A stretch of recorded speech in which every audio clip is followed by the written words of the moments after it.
Cheaters of Reddit, why are you currently cheating on your SO? I created a throwaway for obvious reasons. You wanted a serious and honest response, so this is how I can do it. I've been a cheater in most relationships I've had, and as a result, a self-hater for most relationships. I've been through therapy for about 8 years for other reasons, and what I've come to learn is that I didn't feel I deserved love, affection, or appreciation. This stems from a whole host of other things from my childhood: sexual abuse, lack of fatherly relationship, latchkey kid, etc. I treated relationships as though they were temporary, even though they lasted for years. I'm a good-looking guy, so lots of women offer up temptation that I found difficult to reject. And each time, I hated myself for my indiscretions. I also picked relationships that were bad for me: cheater girlfriends, terrible communicators, insecure women, etc. Then I met the girl of my dreams. I was so into her from day one that I immediately shut down all of my other options. I told other women I was dating that I was happy and done dating around. I shut down a non-committed long-distance relationship as well. I was really in love. Then I found out she was cheating on me. I can't describe the heartbreak and betrayal I felt. This sent me into a downward spiral of emotional hell. Through therapy, I was able to get back on track, appreciate myself more, and find a girl who is absolutely perfect for me. I do still feel urges to cheat sometimes, but my unwillingness to hurt her saves me. Part of my self-hatred stems from not doing the right thing. Each time I do the right thing, I feel a sense of pride, and it makes me feel worthy of the love I receive. A positive cycle. So I'm posting this on my Not Me account, and this is kind of long, but here was my experience with my last girlfriend. You know how somehow every girl is interested in you, when you already have a girlfriend? Well, it starts like that. At first you're not going to cheat, but you want to see if you've still got it. Now you know you've still got it, and just want to dance with her a little bit. All of a sudden you're dancing and making out, but you're not sleeping with her, so it's not cheating yet. Then one night you're really drunk, and had a fight with your girlfriend, and you end up doing the same thing, and boom, you've slept with this girl and are officially cheating. Now you keep sleeping with this one girl because, hey, nothing bad happened the first time, this girl is just a physical outlet for me and I still love my girlfriend.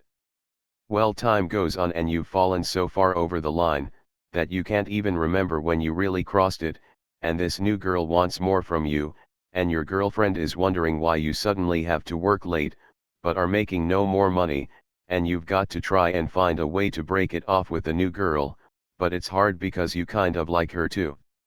Suddenly, you've constructed a web of lies so complicated, that you're not even sure you can unravel it, and you're not sleeping well because if your current girlfriend finds out, the shoot will hit the fan, and if your newer girl finds out, your girlfriend will eventually find out. You get into the situation where it's just easier to put it off, and it's sort of like when you put off breaking up with someone, but to a greater extent because the disincentives are so copious. TLDR. You push the envelope, little by little, and by the time you've realized you've crossed the line, everything is frocked up. Now you've got to try and break it off amicably, but it's not that easy because you like both girls and they both like you, so you try and let it sit, but it will, more likely than not, blow up in your face. Edit 1. I'd like to address a couple things I've noticed in the comments. Firstly, kissing certainly counts as cheating, but as others pointed out, what I wrote was part of the rationalization process. Same goes for the flirting, dancing, etc. You can rationalize it so easily, because you know you're not a bad person. You don't want to admit you are a cheater, much like the man who steals a coffee doesn't want to believe he's a thief. People deceive themselves all the time, and this is a situation where the self-deception got out of control. Secondly, I've seen people ask, why would you enter into a monogamous relationship knowing you're going to cheat? I didn't intend to cheat from the start. The point is that stuff like this starts small and grows fast, and each misstep makes the next one easier. Inevitably you'll be faced with a tough situation, and sometimes during that situation your emotion will trump your reason. You will find yourself in a moment of weakness, and during that moment you can make a bad decision. The missteps have built up and the cycle continues. This is not a grab for sympathy, but it is an apology, a reason for why I did what I did, and for everybody who insists they would never find themselves in this position, I hope you're right, but be warned that things can progress very rapidly, and sometimes you just never see it coming. I never thought I'd cheat on my girlfriend, but I did. Not currently cheating. Was in my past. Not bothering with a throwaway because everyone in my life already knows this, and although I regret what happened, we are all human and our faults are part of us too. So, having said that, here it goes. My husband and I had been married for 2 to 3 years at the time. We just went through a miscarriage, and learned that I would likely never have children as a result of PCOS, polycystic ovarian syndrome. It was a hard time for both of us. We were grieving and our world was kind of falling apart. We didn't have time to grieve though, because my father 1 month later tries to shoot himself and fails, struggling with his alcoholism and current divorce, was his second at the time, and he was dropped off on my doorstep. His parents were gone, my grandfather had passed away a few years prior and my grandmother was in a nursing home with Alzheimer's, and no one else in his family, including his adopted brothers and sisters, would take him in. Tons of stress and pain and heartache.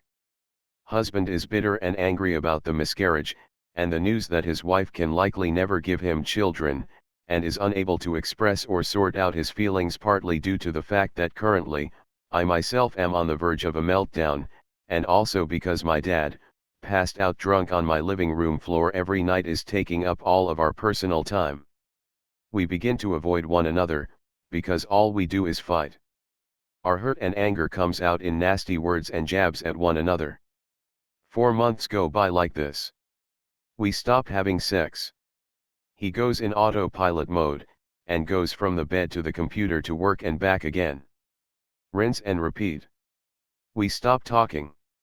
He spends over 12 hours a day, more when not working, on the computer and doesn't even eat dinner with me.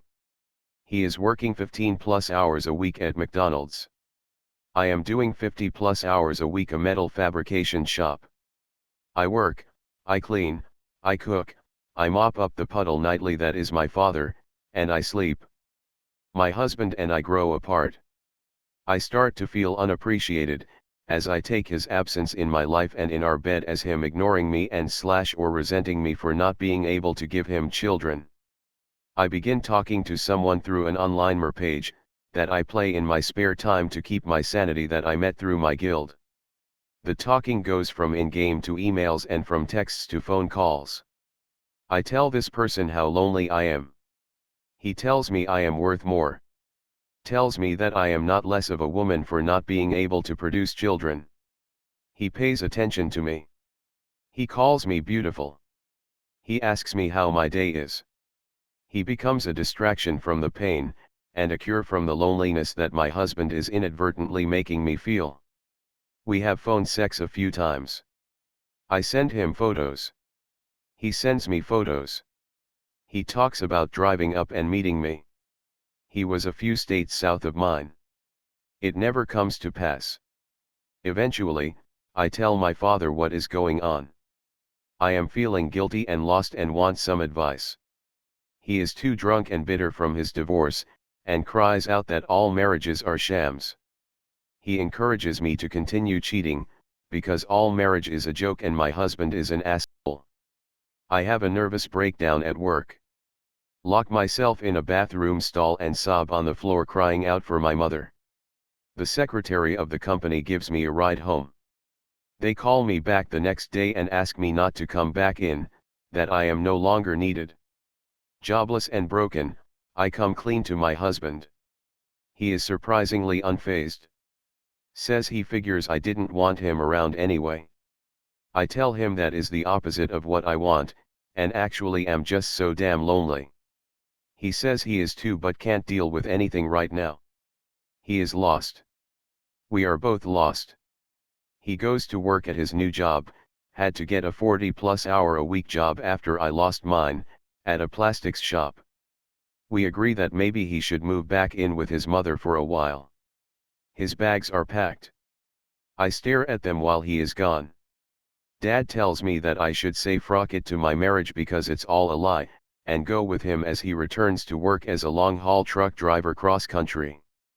Says I can be his logbook sidekick. He upsets me, so I go to my mom for the day. I suddenly have no desire to even contact my internet friend. All I can think of is the hole in my heart that will be there once my husband leaves that night. I cry on my mom's floor. She says if we really didn't love one another, that it wouldn't hurt like this. She tells me that my husband and I are both just devastated by a baby that we never had time to grieve for, and that we are both handling it in stupid, selfish ways. She advises me to go speak to my husband before it is too late. My mom has no car. I didn't currently drive at the time either. I call my dad and pleaded with him to take me to my husband's work, so I can stop this before we separate and ruin something that was never broken. He reluctantly agrees after how hysterical he finds me. For once he isn't drunk. I go to my husband's work, and wait for him to come out on his smoke break. His eyes are red. He has also been crying. We both hug each other, the first contact we have had in months, although sleeping in the same bed, and we cry. I tell him I love him and I am sorry for cheating. He tells me he is sorry for shutting off the entire world and me. We agree that we love one another, and don't want to lose each other to stupid ways of coping with pain. We agree to change, and work on the bad parts of ourselves and how we handle things. A month later, my dad moves out and in with his new soon-to-be third wife. My husband and I both see separate therapists for a few months. We learn to grieve and grow together again. We fall more confidentially in love with one another than we ever were before. I attribute my cheating to the first and obvious reason, that we are all capable of being a-holes. But also that we married young, I was 19 and he was 21, and that I had terrible parents, and never really had the chance to grow up before life cut into our dreams. My dad using me as a stable for his drinking and own issues also did not help any. Plus the fact that my husband grew up in an abusive household, mainly his father, and he only knew how to internalize his pain, and never was taught to voice it or talk about it for fear of shame. I blame no one but myself. But to this day, we are closer than ever and are going on our 7th year of marriage. We are talking of renewing our vows on our 10th anniversary. We still have no children and don't ever plan on it happening for us. We have grown and learned together that life is never what you think it is when you start out, and neither are people. But if you truly love someone, you grow together instead of apart. I don't cheat anymore. My freshman year in college, I was still with my high school girlfriend. I avoided way too many opportunities for casual sex, and new romances my freshman year out of faithfulness, for there to have been any chance of dealing with walking into her apartment, finding her curled up with another dude in a healthy way. It flipped a switch. It was like I went narcissist or psychopath or some shoot overnight. It was like my ability to love or respect women just disappeared. So I cheated on literally every girlfriend I had from then on. And I wasn't sneaky about it. I didn't care if I got caught. I'd give the shootiest, poorly thought out excuses for where I was / what I was doing, and just not care to explain it any further. And the number of girls that gave me the benefit of the doubt on those shooty, god-awful excuses was astounding. And even when they didn't, and I would actually get busted, who gave a shoot? Not me. I had already gotten what I wanted. In retrospect, there were likely elements of gaslighting and emotional abuse involved. It was a 5-year-long boner-fueled power trip. It was a dark time.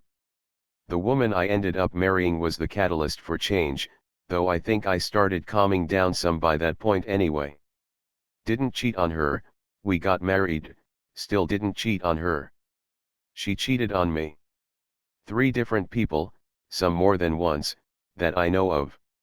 I suspect dozens more. I think I kinda deserved it though. I had spent enough time being an insufferable bastard that I had it coming. When it's all said and done, though, I really don't know why aside from it having been a power trip. Only thing I know for sure is that I'm not going back to it. Please read all the way to the bottom before you judge.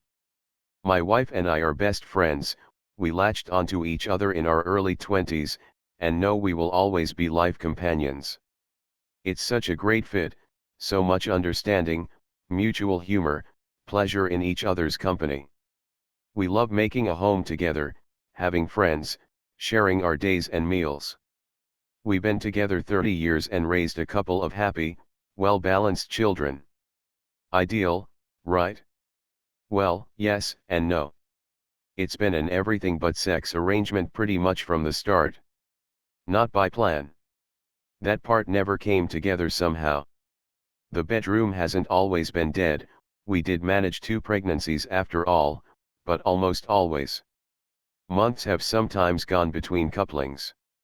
And there isn't even all that much frustration, at least these days, more on this below. But not much interest, not much specific chemistry.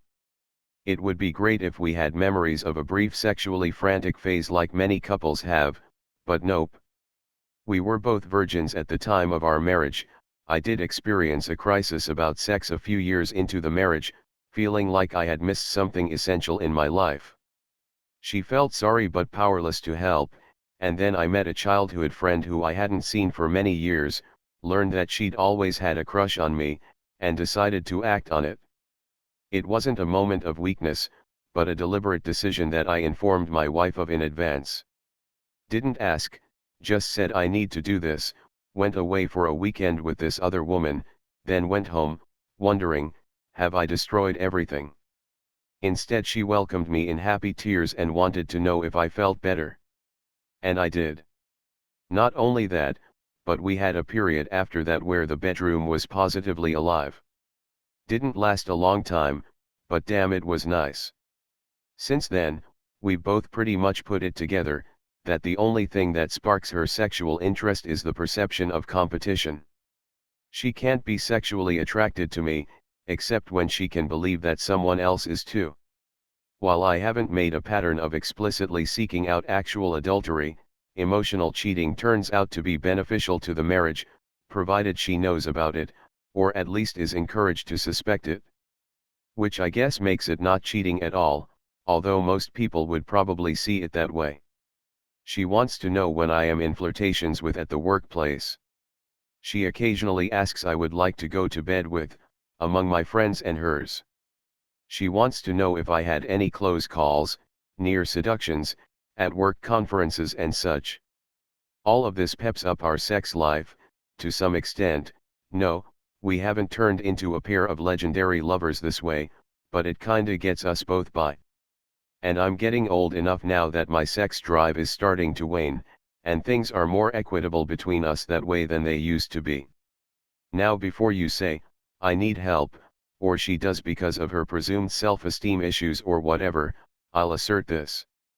In the big picture, she is one of the most secure people I know, and we've come to consider ourselves one of the happier couples among our acquaintance. I don't think there is anything to fix here. But it's not like we can talk freely about our relationship with anybody. And like probably almost everybody else here, I'm posting with a throwaway account. TLDR. Life is weird, and not everybody makes things work in the same way. I was single at the time, but he was married, so if that counts I will tell my story, though currently cheating is not applicable anymore. About 10 years ago, I was in college, and met Professor X who was in my fairly small department. There was definite attraction there, but I knew he was married and had a child, and believe it or not he wasn't a skis, so we ignored it, and I just liked to go to his office hours and chat about the material or whatever. And after about 2 years of that, by which point we were definitely in emotional affair territory, including a course taught by him, we were at a senior's graduation party in our department, and likely tipsy, and he offered me a ride home, then asked if we could pull over, and we both confessed our attraction and kissed in what was the most surreal thing imaginable. What followed was a year and a half of sneaky meetings, first in random hotel rooms, then my apartment once I got one. I did some grad school there as well, and 1 or 2 nights bundled into conferences and the like. We fell in love, and were brutally honest with each other about the good and the bad of the situation, with some humor too. After we had sex, my first statement was, "And you still gave me a C."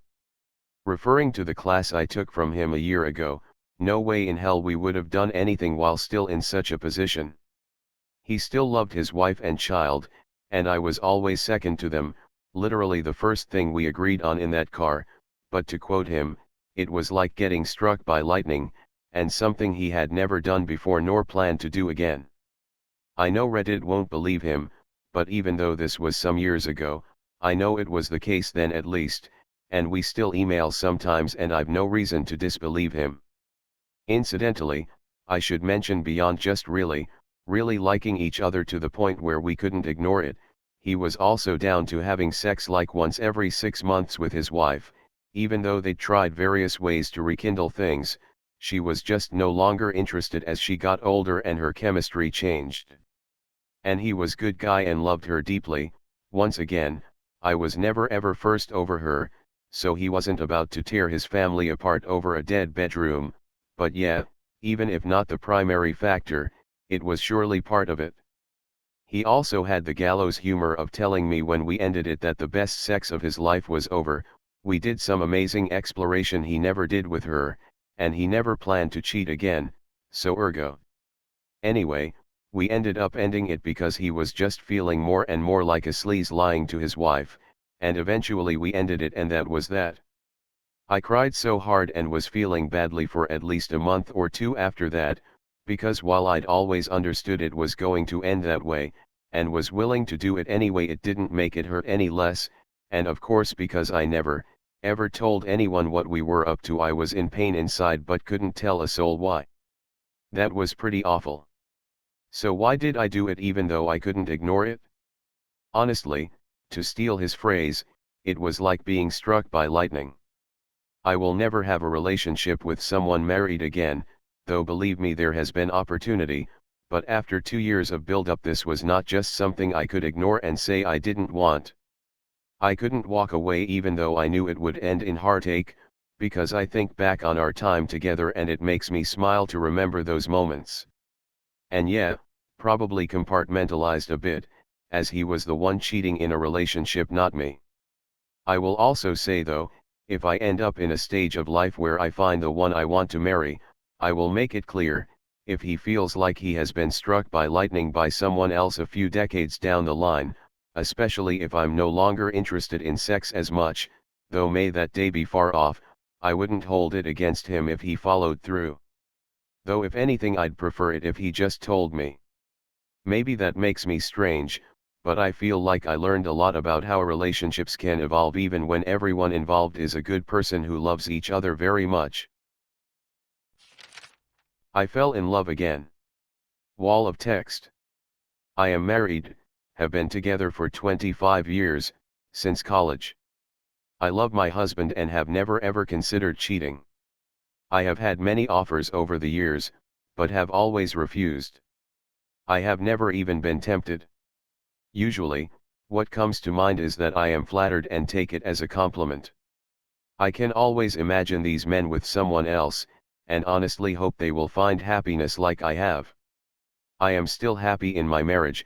I am not angry or upset with my husband for any reason, which is why this is so confusing to me.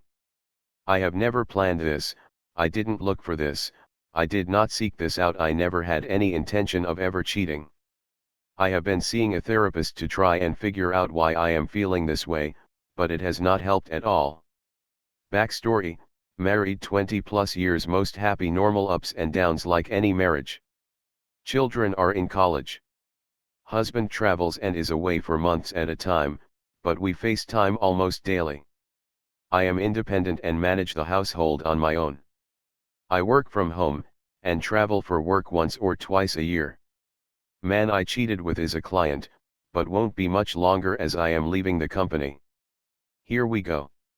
Last year while away for work, I met one of my clients. He had some questions about how to best use our product for his company. The moment I met him, I was flooded with a feeling I had not had before. Strange really, but this is how it all started. While answering his many questions, I could not take my eyes off of his and his adorable smile. He had so many questions, I am sure he started making them up on the spot just to keep talking to me, and I loved it. He gave me some to research, and I now had a reason to speak to him the next day. The next time I saw him, we talked about work, then he started telling me about himself.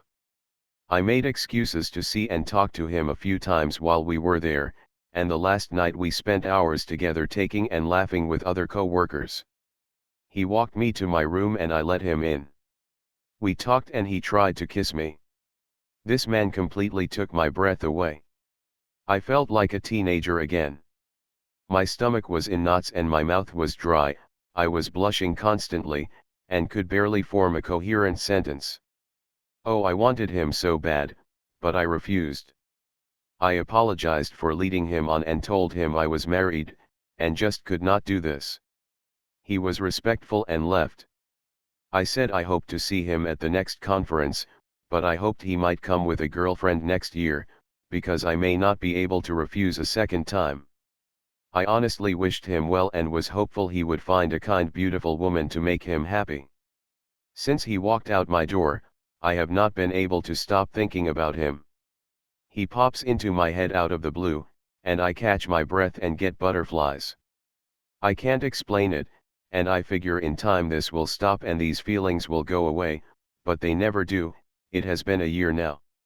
Since he still had some work questions I needed to answer, I had to contact him once I returned from the conference. I sent a very professional email, and tried to keep things on the up and up. We spoke on the phone, via text and email, and each time I smiled so much my cheeks would hurt. We did flirt more and more, but he lives so far away from me I just enjoyed it, and didn't think it would go anywhere. I assumed he would eventually find someone and forget about me. I mean, what are the chances I would ever see him again? The more we spoke, the more I fell for him. I started seeing a therapist because I felt so guilty about having feelings for someone that wasn't my husband. I just didn't know why. I am happy and comfortable, my life is essentially on cruise control right now, so why can't I stop thinking about this man? I even went too far as to see my doctor and get my hormones checked, thinking maybe I am hitting early menopause, and my hormones are out of whack causing me to feel like this. I know that sounds crazy, but I needed some explanation. By the way, my hormone levels are completely normal and there is no sign of early menopause, thank goodness. A few months later, I took a trip to his area and I met with a few customers. I was hoping to see him, thinking this is my chance to set things right, just be his friend and move on. I didn't get the chance to see him on that trip, which was probably a good thing. A few months after that, I was back to meet with another customer and I did have the opportunity to see him. But things did not go as I planned. I was hoping to go out and maybe have some dinner, chat and just be silly. I could not wait to see him, I was so excited, like a schoolgirl. We met at his place so we could take one car, and while I was there we caught up a little, talking about what's been going on in our lives, then he showed me around. I was so nervous, blushing the whole time and smiling like a total goof. Eventually, he asked me for a hug, so I gave him one, and he kissed me. I said I couldn't, but then just went with it. Needless to say, we never left the house. We talked and played for hours. The best part was just being in his arms and talking. I wanted to stay there forever. Honestly, if he asked me to leave and be with him, I would. I want to be his and only his, but I am too afraid to tell him how I feel just yet. I have written him a letter, but don't have the nerve to send it. On one hand, why would I be so stupid as to ruin a perfectly good and until now happy marriage, risk everything, and in the end hurt my family and possibly wind up alone? I mean, why would he want to be with me in a serious relationship, as I essentially just proved that I am not a trustworthy person? I have been faithful to one man for 25 years, and now that doesn't count for anything. He has no reason to trust me. On the other hand, we only have one life to lead, so why shouldn't I take this chance, and possibly end up with someone who makes me so happy and who I want to make happy in return? TLDR. I have no idea why, other than I met someone who literally takes my breath away. I fell in love with him, but am too afraid to do anything else about it.